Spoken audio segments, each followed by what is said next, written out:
Portents of Fear is a horror fiction podcast which is intended for mature audiences. Discretion is advised.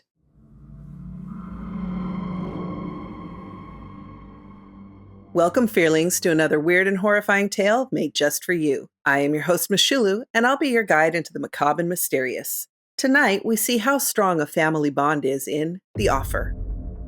Before we get started, take a moment to like, subscribe, and ring that notification bell so you don't miss a single terrifying story. Winter froze Chicago in early January. The cold seeped into a person's bones. But this cold didn't stop two old friends from meeting up for coffee. It was Mia's first day back at the law firm. It had been a month since Calvin's funeral, and staying home was driving her stir-crazy. Diana had known Mia since second grade when her family moved from Atlanta. She'd been Mia's maid of honor 3 years earlier. When she heard Calvin had died, she was the first person to arrive to help Mia. Neither had dealt with grief on that level. "How are the kids?" Diana asked. She sipped her warm tea. "As good as can be expected. They started back to school 2 weeks ago," Mia replied. "That soon? They just lost their father."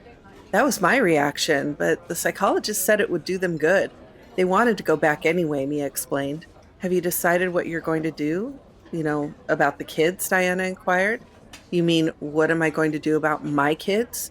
I'm going to be their mother for as long as I'm alive." "Oh, come on.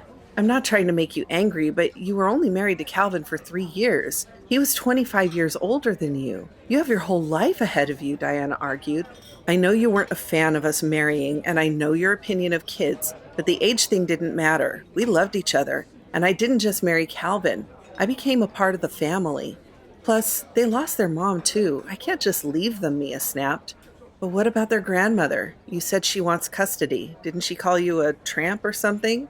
"She called me a big-titted gold-digging whore. Joke's on her. Calvin was broke when we tied the knot. I paid for most of the wedding. If anything, he was the gold-digging whore." "That's not the only part of the statement that's not true," Diana smiled. "You're right. My tits are average. They just sit a lot higher than hers do." They both laughed. "I get it. She lost her daughter and son-in-law within a few years, and this complete stranger is raising her grandkids. It's a lot. But she's 80, Mia revealed. "And you don't think she could handle 3 tweens, Diana chimed in. "No, I didn't, and neither did the judge. I'm worried that she might be sliding into dementia, to be honest. Like I said, I know you don't get why I'm committed to them, but I am," Mia stated. "I know. I'm sorry. I can't help myself, though. A 23-year-old woman marrying a 48-year-old man seems wrong to me. Now you're stuck with 3 kids when you should be out living life. If their grandma wants custody, I say let her have it. You don't owe them anything," Diana pushed.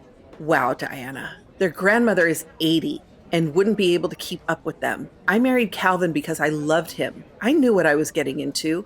I accepted the age difference. He never hindered my dreams. I still became a lawyer. We can still go out. Eric is old enough to babysit the other 2. I made a vow to Calvin and those kids. They're my responsibility, period. I'm going to raise them. I already won full custody, so that's that. Now please shut up about it," Mia warned. "Okay, I'm sorry. I'm just trying to look out for you. I know you're smart and you have a good job, but being a mom to 3 tweens isn't easy." "Nothing worth doing is easy," Mia replied. "Again, I'm sorry. I'm a jerk sometimes. Everything's gonna be fine." "I appreciate that, Diana. You should come over Friday. They could use an aunt," Mia smiled. "Oh, God, no. As I stated, I'm no fan of kids. Besides, Friday is my movie night with Walter," Diana stated. "I think Walter will be fine. Poor cat needs some time alone. Come over. Being around kids will soften that stone heart of yours." "Come on, Aunt Diana." "Fine, I'll be there, but I'm not an aunt. Mom's cool friend is a better fit. I can be the one they come to with questions about the birds and the bees," Diana smiled. "Nope. You tell them to come to me," replied Mia. "I get that. You're more qualified being a gold-digging whore." They both laughed. Mia came through the door with bundles of law books. There was a mountain of research for a case that needed to get done. It was good to be working again, she thought. Eric came to the door to help. At 13, he was the oldest. He took a bunch of the books. He'd been through a lot. He and his dad had been arguing before Calvin's death, and guilt weighed on him. Losing both parents made all the kids grow up way too fast, thought Mia. "Thank you, Eric. Just put them on the table," Mia directed. "Okay. How is work?" "Good. I can do most of it from home, which helps." "Let me get dinner going."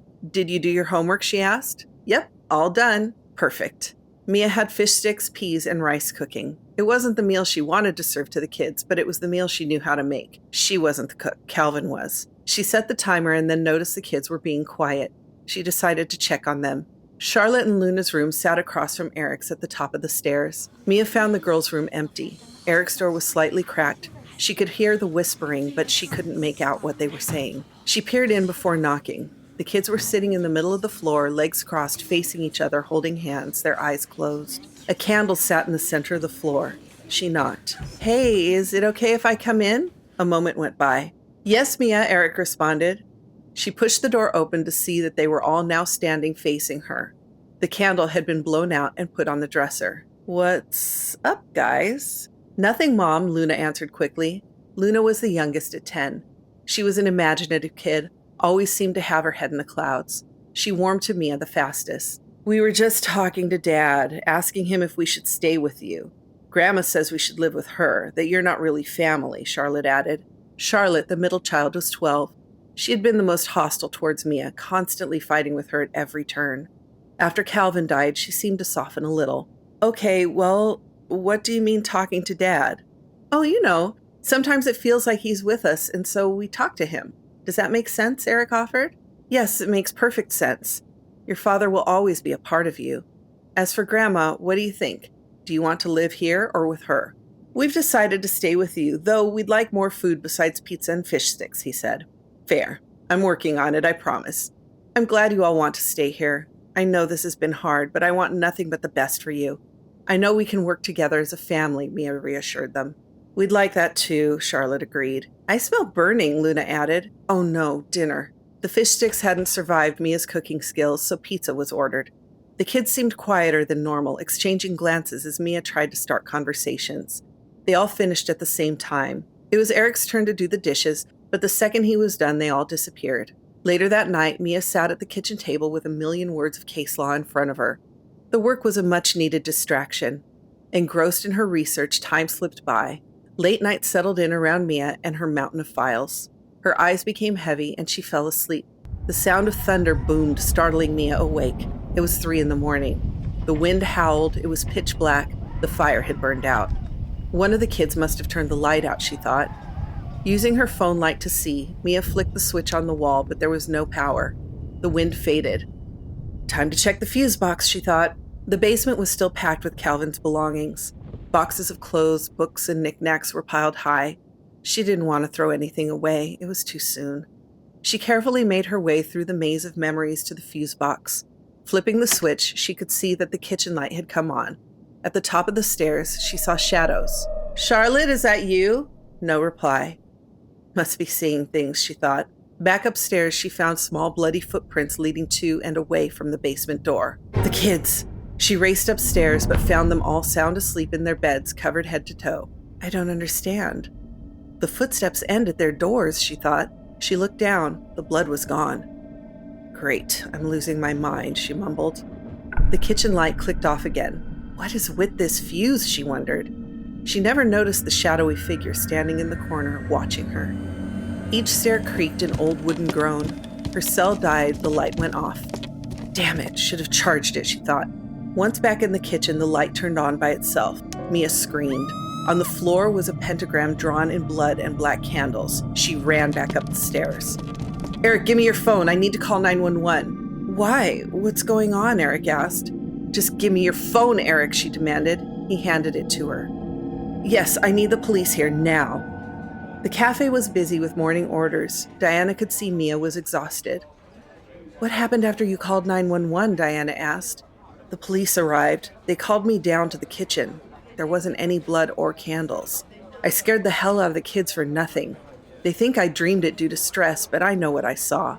Mia was shaking as she lifted the coffee mug to her lips. "You've been under a lot of stress. You're suddenly a single mom of 3 kids. You lost your husband. It's understandable that you had a nightmare," Diana reasoned. "Are you saying I'm crazy?" "I know it was there, Diana," Mia insisted. "Okay, I get it. But again, do you want to get punched in the face?" Mia warned. "I'm just trying to help," Diana protested. "Want to help? Believe what I'm telling you," instructed Mia. Okay, so there was a bloody pentagram on the kitchen floor, bloody footprints, black candles, and a fuse that kept turning off. Sounds like a ghost to me. You don't believe in ghosts. I don't have a mundane way to explain it, Mia. Me either, unfortunately. Calvin always believed in that stuff. He said his grandmother used to visit him after she died. He claimed his family were all wizards, that they knew magic and talked with the dead. I always thought he was joking, but now? What if his soul is trapped here? I know you don't believe in these things, but I do. The question is, why scare the hell out of me? I loved him with all my heart. I would think he'd want to talk to me. I don't know. If you say it's not a dream, then I'll back you up, but ghost is the only other explanation. Unless the kids did it, Diana stated. They were asleep till I screamed and ran back upstairs. I frightened them. What are you going to do next? I'm having cameras installed Monday. Till then, I was hoping you'd stay with us. You know, like a good auntie would. Mia smiled hopefully. You want me to be around kids in a haunted house for 4 days. I don't know. Please, we have a guest room and everything. Plus, you know how to cook. If I get pizza one more time, the kids might kill me, Mia pleaded. Wait, I'm cooking, fighting ghosts, and I have to be around kids? You'd better be ready to put out. They both laughed. Diana went to the store before arriving at Mia's. She had been subjected to Mia's food before. Diana grew up an only child and never had to share anything with siblings. She'd admit to being spoiled young. Her parents kept her busy in endless classes during the summer. Swimming, piano, martial arts, cooking, computer camp, all in 4-week increments. She liked cooking the best. By high school, she made all the family meals. Culinary school in France opened her eyes to the fine dining scene. She stuck it out, but didn't like the vibes. Instead, Diana started a burger joint downtown, open weekdays for the lunch crowd. The place was always packed. She had a 5-item menu and 3 well-paid workers. It was the life. She hadn't told Mia everything that happened in France. She'd met a woman named Elizabeth and fell in love. She even thought about staying, but they had a nasty breakup, which broke Diana's heart. When she got back, Mia seemed so happy about getting married that Diana kept it to herself. What are you cooking, Mia? Eric asked as the 3 kids came through the door. Diana stuck her head out, Luna's face contorted. Who are you? Luna asked. That's Diana, Mom's friend. You don't remember her? Charlotte asked. No, I don't think so. Where's Mom? Luna was still confused. Are you eating with us or just helping Mia out? Eric asked. Before Diana could reply, all 3 kids were in the kitchen looking over everything. One question at a time, detectives. I'm making a roast. It will be done in an hour. Your mother asked me to stay for a few nights. She's upstairs sleeping. You don't see me because I'm not fond of children. I think that covers it all, Diana rattled off. What's wrong with children? Inquired Luna. They ask too many questions for one. Now, go do your homework and let me finish cooking. Diana flashed side-eye. Dinner was an overwhelming success. The kids asked a million questions, and by the end of it, Diana felt dizzy. Mia was grateful for food that wasn't frozen before it was cooked. The 2 sat in the living room. The fire danced as they drank wine while the kids played upstairs. Admit it, they're not so bad, Mia smiled. I admit nothing, Diana smiled back. The wind suddenly kicked up. Snowbanks rose against the house.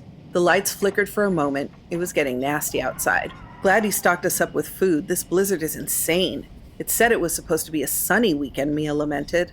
We live in Chicago, land of wind and snow. This is normal. I guess. I just don't like it, Mia said. The door to the basement slowly swung open. Both women looked at each other. Okay, which kid is messing with us? Asked Diana. Kids, are you in the basement? Yelled Mia. No, Mom, it might be Dad, they replied. That's not weird at all. But hey, they are calling you Mom. It is weird. They heard a loud noise. What the hell was that? Mia jumped. I think it's the wind, Diana replied. God damn it, I hate this haunted house shit, Mia said. Calvin never liked me. Maybe he wants me to leave? Diana said with a smile. The basement door slammed shut. Okay, I don't like that, Diana admitted. Voices started to chant from upstairs. They mixed with the wind's howl. The lights went out. Kids, come down here, please, Mia called. No response. Kids! The fire blew out. The house shook. The voices stopped.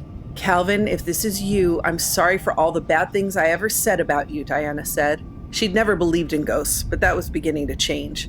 Mia started for the stairs to check on the kids. Diana followed. You're not leaving me down here alone, Diana insisted. Luna watched them climb the stairs, her hands behind her back.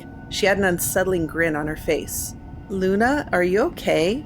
Did the others shut you out of the room? Mia asked. No, Mommy. Eric and Charlotte had to talk to the man about Daddy and told me to wait out here. What man? Diana went past Mia to the kids' door and tried to open it. No luck. She began to knock. Kids, is someone in there with you? No reply. What man, Luna? Asked Mia. The horned one. He's a demon that owns Daddy's soul. He's going to give him back if... Kids, you need to open the door now, Diana yelled. If what, Luna? Mia pressed. If we give him you and your friend. It was a good thing your friend came over. He wasn't going to let us have Daddy for just one soul, Luna replied. Luna then revealed her blood-covered hands. Magic symbols had been carved into them. Right then, the door swung open. In a flash, Charlotte stabbed Diana in the stomach. Diana yowled, reeling back into the hallway. Before Mia could react, Charlotte grabbed Luna by the arm and pulled her into the room, locking the door behind them. Diana slid to the floor. Blood gushed from the wound. Oh my God, Diana, no! Mia rushed to her side, using her hands to try to stop the bleeding. Blood strained through her fingers. I told you kids were assholes, but no, you had to play mommy. Diana cracked a smile. The color drained from her face. This isn't them. They're in danger. I need to get into that room. Charlotte just stabbed me in the gut and you're worried about them? Mia, I'm bleeding to death here. I'm sorry, you're right. Lay down, bend your knees. It will take pressure off the wound. I'll get towels. Diana let out a moan of agonizing pain as she lay flat, knees bent. Mia ran down the hallway to the bathroom for the first aid kit. The kids' door opened again. Eric and Charlotte grabbed Diana's legs and started pulling her into the bedroom. She screamed for Mia and grabbed the door jamb. Mia turned to see her friend desperately trying not to be dragged into the room. No! Leave her alone! But before she could get to Diana, they pulled hard and she was gone. The door locked. She pounded on it. God damn it! Let me in right now! She started throwing her body against the door. The third attempt dislocated her shoulder and she fell to the ground. The kids began to chant. Diana let out a scream and then... silence. Blood flowed from under the door in a steady stream. Mia started to cry. She knew Diana was dead. The door unlocked and opened again. Mia found herself staring into Diana's dead eyes, her face contorted in agony. The children stood near the corpse looking back at Mia. They all held knives now. Eric spoke first. Mother, it's your turn. Mia bolted downstairs to call 911. She pulled out her phone, but it was dead. The kids made their way into the living room. They spoke in unison. Mother, Auntie's dead. It's your turn. Father wants to live again, so you must die. They moved closer. Stay away from me. I'm not dying to bring Calvin back. Mother, we must sacrifice you to the Horned One for the spell to be complete. You wanted to be our mother, didn't you? You must suffer so we have what we need. That's what being a mother is all about. Luna jumped up on the couch and launched herself into the air. Mia quickly grabbed a lamp, ripping the cord from the socket and slammed it straight into Luna's face. She crumpled to the ground. Mommy, why? Luna cried, her face bleeding from a gash on the cheek. Because you're trying to kill me, you little shit! Mia ran. Eric and Charlotte followed. She made it to the basement door, locking it behind her. Her lungs were on fire. Her arm hurt like hell. Her best friend was dead, and she just smacked a kid in the face with a lamp. This nightmare had to be the longest she'd ever had, she thought. The basement light flicked on. At the bottom of the stairs, a man with two large horns stood. He was dressed in a fine black suit. Who are you? No one to be trifled with. Mia sat on the top stair. What now, you kill me? No, the kids must sacrifice you for the spell to be complete. You told them that they could bring their dad back? At his request. He married you for that purpose. He wasn't joking when he said he was a wizard. Bastard. I loved him. I loved them. Love doesn't matter to me. Only the sacrifice, the Horned One hissed. If I'm the one marked for death, why did you have the kids kill Diana too? I saw an opportunity. I'll give you a deal though. You kill those three little terrors on the other side of the door and you can have Diana back. I can't kill kids. That's evil. I know. But come on. You, a woman with no earthly tie to them besides marriage, has taken on their care, and what do? They try to send you to hell to get their dad back? A man who put them up to it all in the first place? Maybe. But they're young. Their brains aren't even fully developed. They're going off pure emotion. That's a stretch. Throwing a tantrum or saying a bad word is one thing, but they just slit your friend's throat without a second thought. What do you think they'll do when they're adults? Their highway to hell has no off-ramps, I'm afraid. And if I say no, then I help them and watch them tear you apart like a rag doll. No, I'm not killing my kids. As you wish, the horned one said, smiling. He faded away, and the kids started to throw themselves at the door with inhuman strength. Cracks began to form in the center of the wood. It wouldn't be long before they knocked it down. Mia grabbed a bat and hid in the maze of boxes. The door broke open. Luna was the first to step in. "Mommy, I can't believe you'd hit me like that. I thought you loved me," Luna called out. "I always knew you were no good. You deserve to die, Mia," Charlotte taunted. "Just give up. It's what Dad wants," Eric added. Mia kept quiet, waiting. Finally, Eric passed by and she hit him to the ground with the bat, knocking him out. The other two ran towards the noise, unable to see over all the boxes. Luna rounded the corner first, and Mia swung hard, hitting her in the shoulder and breaking her arm. She screamed in pain. Mia punched her in the head, and Luna blacked out. She then turned, figuring that Charlotte would be nearby, but she wasn't there. "Two down, one to go, Charlotte." With no warning, Charlotte launched herself over the wall of boxes and crashed straight into Mia. She stabbed her stepmom in the back. Mia threw Charlotte off of her into a tower of old LPs. Charlotte recovered quickly and swung her knife at Mia, catching her arm. Mia lifted up her bat to smack Charlotte when Eric came up from behind, driving his blade between her ribs into her lung. Mia collapsed. The three kids dragged their stepmother up the stairs. She had lost too much blood to fight. In their room, they started their chant. Diana was positioned in such a way that the two stared at each other. Mia smiled at her friend as she said, "I should have listened to you." Mia gave it her all, but sadly it wasn't enough. Would you have sacrificed your stepkids to bring back your best friend? Let us know in the comments. If you liked this Portents of Fear tale, consider joining our Patreon. There's a link in the description below. Want more horrific stories? Click on one of our other episodes on your screen now. Good night, Fearlings. Sleep well, if you can.